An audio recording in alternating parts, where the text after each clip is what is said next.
Hey guys, Johnny here, Don't Speak News. Well, we've got some news here at the Hal Turner Radio Show.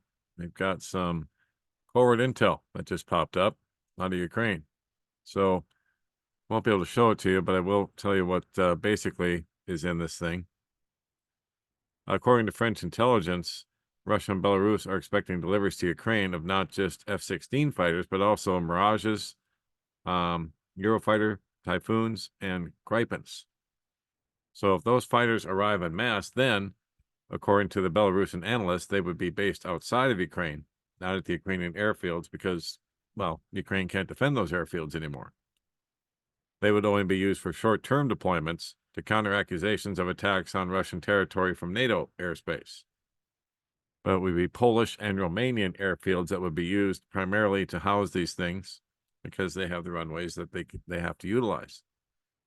So, Russia's reportedly increased surveillance of these NATO member country airfields. So if they see F-16s launching attacks out of their guys, which they will, it's just a matter of when they strike, the European bases. So for the past 2 years, it says here as well, Russia has kept about 300,000 troops inside the borders of Russia, but close to Ukraine.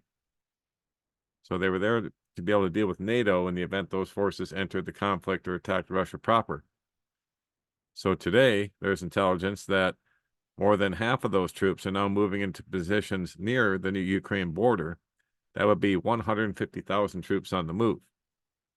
So they're saying that these forces are being massed in key locations that would enable them to make a lightning strike against Kharkov, Ukraine, and enormously enable a very fast retaking of the remaining areas of Luhansk and Donetsk that are still under Ukrainian control.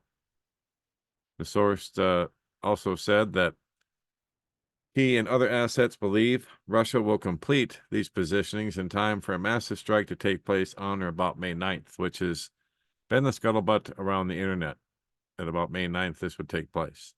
But guys, if these planes take off from NATO bases, like I said, and it'll be obvious, that they do, then Russia will come back and just slam those bases.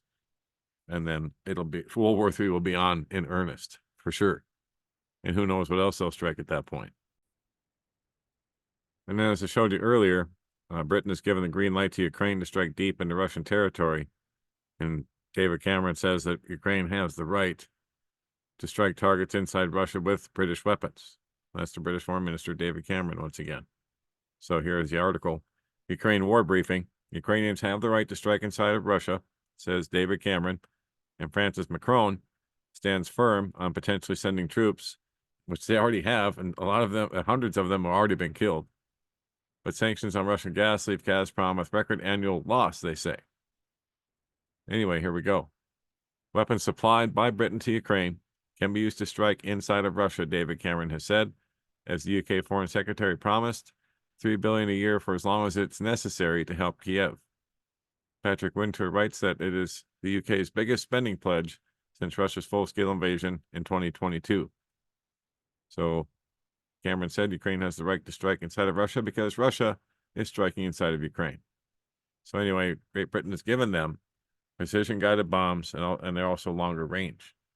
And they're giving them permission to strike deep inside of Russian territory. So combine that with all the aircraft that are going to be attacking Russia from NATO territory. It's just a matter of when, guys, and I imagine it's coming soon. According to Hal's intelligence and other scuttlebutt I've seen around the internet, the big attack from Russia inside of Ukraine will come around May 9th as they're repositioning all of those troops to get ready to go. All right. Well, that's it for now. I was recording this as I was uploading the new video. It's going to be talking about your free speech rights all going away as the U.S. House has passed an act that totally bans speaking and protesting against you-know-who. So that video will be up on don'tspeaknews.com very shortly. I'm uploading it as I speak. That's it for now. God bless. Take care. Johnny Storm, Don't Speak News.